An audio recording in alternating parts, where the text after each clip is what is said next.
ဒါလေးကတော့ကျွန်တော်အရင်ကြိုက်တဲ့ video report တွေပေါ့နော်ဒါကွင်းလေကစားသမားတွေပေါ့နော်ဒါယူဆခွန်ပေါ့နော်သူတို့နိုင်သွားတော့ဖေတယောက်ရဲ့ PT ဝန်တာမှုတွေပေါ့နော် percentage လူတွေလို့ပေါ့နော်အရင်ဝန်တာပါတယ်ပေါ့နော်မြန်မာနိုင်ငံကကျွန်တော်ငငယ်ရွယ်ရွယ်နဲ့ကျွန်တော်တို့ထွန်းပေါင်းနိုင်ခဲ့တယ်ပေါ့နော်ရန်ဘောလုံးတင်ပေါ့နော်အတိုင်းငယ်ရွယ်နဲ့သူတို့မရှိခဲ့ဘူးပေါ့နော်အခုမှဒါကျွန်တော်တို့ပြန်ပြီးတော့ဝန်တတာတွေ့ရတယ်ပေါ့နော်ဖခင်တယောက်ရဲ့မေတ္တာတွေတွေ့ရတယ်ကွင်းထဲမှာပြောတာကျွန်တော်အားအကျဆုံးအတန်ကတော့ဖခင်တယောက်ရဲ့မေတ္တာတရားပေါ့နော်ဘလောက်ကြီးမှဆိုကျွန်တော်မျက်ရည်ပါကြက်ခဲ့ဘလို့မျိုးလို့ဆိုငါသားမင်းစူးစမ်းတာမင်းအနောက်မှာငါရှိတယ်ငါအဖေရှိတယ်စူးစမ်းတာငါသားအဲ့စကားတော့ခေါ်တော့အမှန်ကန်ယူနော်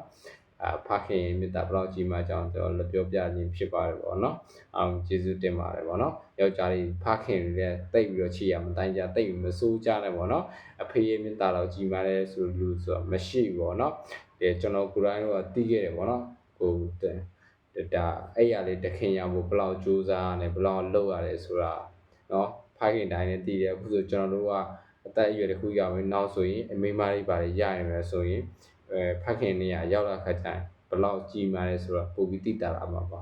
မိဘတာတန်ဖိုးထားကြပါလို့အားလုံးကျေးဇူးတင်ပါတယ်